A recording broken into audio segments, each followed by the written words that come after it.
अस्सलाम वालेकुम नाज़रीन, बड़ी खबर आपको देनी है। बज़ाहिर ऐसा लग रहा है कि इमरान खान ने इस्टेब्लिशमेंट के पूरे स्ट्रक्चर को हिला के रख दिया है।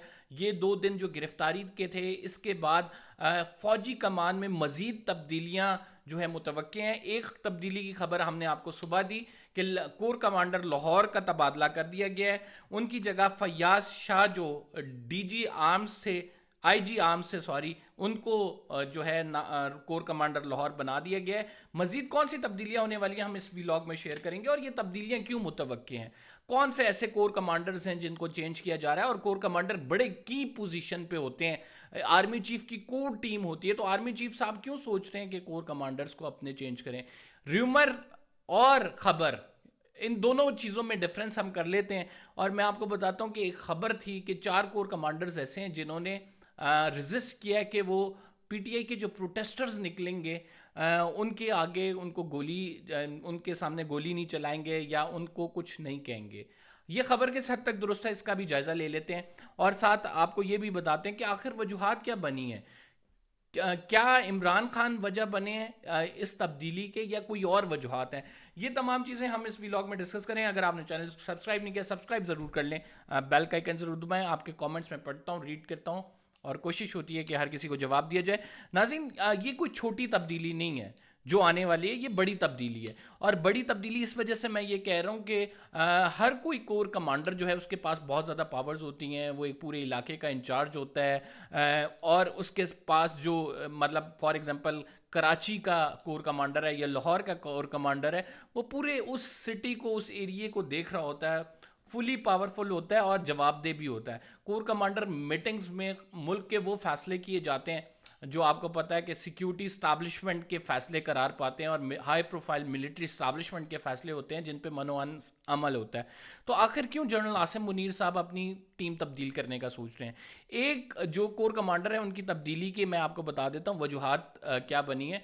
जब कोर कमांडर जो ऑफिस है उस पर पीटीआई प्रोटेस्टर्स ने स्टॉर्म किया, तो आपको पता है कि उस टाइम कोर कमांडर जो हैं वो घर में मौजूद थे, और घर में उनकी फैमिली भी देखी जा सकती है। और वो घर में जो वीडियो वायरल हुई है उसमें वो प्रोटेस्टर्स को कूल डाउन करने की कोशिश कर रहे हैं, लेकिन प्रोटेस्टर्स किसी की भी सुन नहीं रहे हैं। और वहाँ पे चूंकि इमरान खान की गिरफ्तारी हुई थी, तो एक वैसे ही एंगर का सेंटिमेंट था, लोगों ने आना था और लोगों ने वहाँ पर जाके जो है अपना एहतजाज भी रिकॉर्ड कराना था, ये जलाओ घिराव भी एक्सपेक्टेड था। लेकिन कोर कमांडर ऑफिस की सिक्योरिटी का ब्रीच, और दूसरा वो घर में जिस तरह से मौजूद हैं, जिस तरह से रोकने की कोशिश कर रहे हैं, उसके बाद फिर जो कुछ हुआ उस पर जो है एक इंक्वायरी इनिशिएट कर दी गई है उनके खिलाफ। और उस इंक्वायरी के नतीजे में मतलब एक तो आप कह सकते हैं इनिशिएट करने के बाद एक तो सबसे पहला तबादला हुआ है। आईजी आर्म्स जो थे फयाज शाह साहब, उनको सलमान गनी साहब की जगह जो है लाया गया है। दूसरी जो तब्दीली है वो पेशावर के कोर कमांडर हैं, उनकी तब्दीली का सोचा जा रहा है। इनका नाम है जी सरदार अजहर हसन हयात खान। ये राइट नाउ पेशावर के कमांडर हैं, और देखा ये जा रहा है ऑन कार्ड्स ये है कि हो सकता है इनको तब्दील किया जाए। वजूहात मैं आपको बता देता हूँ। पेशावर में जिस तरह से आपको पता है कि जलाओ घिराव हुआ है रेडियो पाकिस्तान की बिल्डिंग पे, आज अजहर हसन हयात खान साहब जो कोर कमांडर पेशावर हैं उन्होंने विज़िट किया, उसको देखा, उसकी काफ़ी मीडिया में भी हाइप क्रिएट हुई, और मीडिया में ख़बरें भी चली। लेकिन ये ऑन कार्ड्स है कि हो सकता है इनको तब्दील कर दिया जाए। जो तीसरे कमांडर हैं वो नाज़रीन आसिफ गफूर साहब हैं। आसिफ गफूर साहब बाजवा साहब के दौर में डीजी आईएसपीआर रहे हैं, काफ़ी क्लोज लिंक है इनका बाजवा साहब से, और वो उस टाइम जो फैज साहब से, तो इनको भी माइट भी पॉसिबल कि इनको तब्दील कर दिया जाए। लेकिन आसिफ गफूर साहब की ओवरऑल परफॉर्मेंस देखें तो राइट नाउ ये कोयटा में काफ़ी काम कर रहे हैं, बलूचिस्तान के हवाले से काफ़ी ज़्यादा स्टेप्स ले रहे हैं, और जो फोर फ्रंट है, फ्रंट की पोस्टों में आकर ये जो है ख़ुद अपनी प्रेजेंस शो करते हैं। तो लिहाजा इनकी परफॉर्मेंस के हवाले से तो ऐसा सच कोई चीज़ सामने नहीं आई, लेकिन चूंकि एक माइंडसेट और आइडियोलॉजी आपकी बहुत सारी चीज़ें रिप्रेजेंट कर रही होती हैं, तो उसको देखते हुए हो सकता है इनको तब्दील किया जाए। जो चौथे हैं वो जी बलूचिस्तान के हैं, साकिब महमूद मलिक हैं, सॉरी भावलपुर के हैं, साकिब महमूद मलिक इनका नाम है। इनको भी हो सकता है तब्दील किया जाए। जो 4 कोर कमांडर्स हैं इनके हवाले से खबर भी आई थी कि ये हो सकता है کے احکامات نہ مانے جنرل عاصم منیر صاحب آرمی چیف کے. ایک تو میں آپ کو ایک بڑی بات کلیئر کر دوں کہ آرمی وہیں دیکھتی ہے جہاں پہ آرمی چیف دیکھ رہا ہوتا ہے. آرمی چیف کے جو بھی احکامات ہوتے ہیں وہ منو ان اکثر کور کمانڈر جو ہیں تسلیم کرتے ہیں. اگر کوئی نہیں کرتا تو وہ اس کو برخاست کر دیا جاتا ہے, بیکاز آرمی کا ایک ڈسپلن ہے اور اس ڈسپلن کو فالو کیا جاتا ہے. یہ کسی انڈیویجول کا رائٹ ہوتا ہے کہ وہ اختلاف کرے یا پھر استعفیٰ دے دے یا پھر چلا جائے, لیکن پاکستان میں عمومی طور پر ایسا بہت کم ہوتا ہے. بہت کم ایسے لوگ ہوتے ہیں جو کہ اپنے ضمیر کی آواز پہ فیصلہ کرتے ہیں, جو کہ حقیقت ہے. آپ تمام لوگ اس بات کو تسلیم کریں گے, زیادہ تر وہی لوگ ہوتے ہیں جو کہ آگے بھیڑ چال چل رہے ہوتے ہیں, بیکاز آپ کا کیریئر, آپ کی نوکری, آپ کا سب کچھ داؤ پہ لگا ہوتا ہے, آپ اپنی فیملی دیکھ رہے ہوتے ہیں, تو بڑا مشکل ہوتا ہے قوم کے خاطر سیکریفائس کرنا کسی بھی چیز کو اپنے ضمیر کی آواز پہ. میں آپ کو ایک اور جو امپورٹنٹ ٹرانسفر ہو رہی ہے اس کے حوالے سے بھی خبر دے دوں. نعمان زکریا صاحب ہیں جی, یہ logistics chief of logistics staff ہیں right now. He was the corps commander of Rawalpindi as well right after Bajwa صاحب.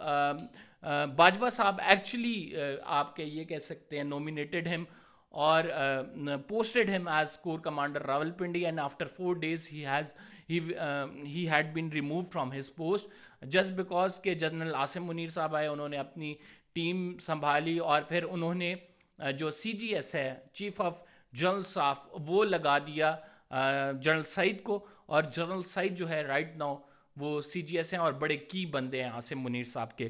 اگلا جو نام آ رہا ہے وہ عاصم ملک صاحب ہیں جی, یہ ایڈجوٹنٹ جنرل ہے, بڑی امپورٹنٹ پوسٹ ہے, بڑی کی پوسٹ ہے, سی جی ایس کے بعد بڑی امپورٹنٹ پوسٹ کنسیڈر کی جاتی ہے. ان کو بھی ہٹانے کا نام آ رہا ہے. یہ ری شفلنگ کیوں ہو رہی ہے؟ دیکھیں کیا جو عاصم منیر صاحب ہیں وہ یہ ری شفل کر کے کوئی مقصد حاصل کرنا چاہتے ہیں؟ تو اس کے بارے میں بڑا کلیئرٹی کے ساتھ یہ کہہ سکتا ہوں کہ جو بھی آرمی چیف آتا ہے ایک تو اس کا اپنا استحقاق ہوتا ہے کہ وہ کوئی بھی ٹیم رکھے, اس سے کام کرائے. جو ایگزیکیوٹ نہیں کر رہا ہوتا, آپ کی کرنٹ پالیسی یا آئیڈیالوجی کو فالو نہیں کر رہا ہوتا, اس کا پھر بندوبست کیا جاتا ہے, اس کی جگہ نئے لوگ لائے جاتے ہیں, اس کے خلاف انکوائری انیشیٹ کی جاتی ہے. اگر وہ اپنی ذمہ داریوں سے آپ یہ کہہ سکتے ہیں اس میں لیپسز آ رہے ہیں, اس میں لوپ ہولز ہیں, اس کی پرفارمنس صحیح نہیں جا رہی, اور جو ہے باقی سارے فیکٹرز ہیں ان کو دیکھ کے, تو پھر وہی والا کام ہوگا کہ فیاض شاہ صاحب جو ہیں وہ آ جائیں گے آئی جی آرمز چھوڑ کر لاہور کور کمانڈر, اور لاہور کور کمانڈر کے سلمان غنی صاحب جو کہ دن کی روشنی میں بھی گھر میں ہی موجود تھے اپنی فیملی کے ہمراہ, ان کو تبدیل کر دیا جائے گا. تو اس طرح میں بڑی کلیئرٹی کے ساتھ یہ کہہ سکتا ہوں کہ آرمی چیف کے ان لائن اگر یہ لوگ نہیں ہوں گے تو ان کو تبدیلی ہو سکتی ہے, اور تبدیلی بالکل آن کارڈز نظر بھی آ رہی ہے, بیکاز بہت ساری چیزوں میں آرمی چیف صاحب یہ سمجھتے ہیں کہ ان کو اپنی ٹیم تبدیل کرنی چاہیے. اور یہی ایک پاسبلی وجہ بن سکتی ہے کہ جو نیشنل سیکیورٹی کونسل کی آج ایک امپورٹنٹ میٹنگ تھی اس کو پوسٹ پون کیا گیا اور اس کو آگے لے جایا گیا. 16 تاریخ کو اب یہ میٹنگ ہے, کیا پتا کہ کچھ دنوں میں یہ ہمیں تبدیلیاں نظر آئیں. بہرحال ہم نے ایک جو آپ کو پکی خبر تھی وہ کور کمانڈر لاہور کی تھی, اور اب تو ان کی ویڈیو بھی آ گئی ہے کہ وہ جس طرح سے گھر میں موجود تھے, جو کچھ بھی ہوا وہ ہم نے آپ کو دے دیا ہے. مزید جیسے ہی یہ ابھی آن کارڈز ہے, ہو سکتا ہے نہ بھی ہو, لیکن چانسز ہیں اس کے ہونے کے, تو اس وجہ سے ہم نے سوچا آپ کو بتا دیں. اور سارا معاملہ دیکھیں تو ایک معاملہ یہ ہمیں پیچھے نظر آتا ہے کہ جو اسٹیبلشمنٹ ہے رائٹ ناؤ وہ یہ سوچ رہی ہے کہ کس طرح سے اس تمام معاملات کو ٹیکل کیا جائے. پالیسی کا ایک فقدان ہمیں تھوڑا سا نظر آتا ہے اسٹیبلشمنٹ کی جانب سے. کیا پالیسی اپنائی جائے گی کہ وہ جو ہے کلیئرٹی کے ساتھ اپنے مقصد کو اچیو کر سکیں؟ تو یہ تمام چیزیں ہمیں نظر آ رہی ہیں, اور اس پہ دیکھتے ہیں آگے کیا ہوتا ہے, وقت بتائے گا آنے والا. عمران خان صاحب کی پالیسی اگلی کیا ہوتی ہے, باہر نکل کر کیا کچھ کہتے ہیں, وہ خطاب کریں گے قوم سے, وہ بھی بڑا امپورٹنٹ ہے. ہم آپ کو اپنی رائے دیں گے. فی الحال کے لیے قمر زیدی کو اجازت دیجیے, اللہ حافظ.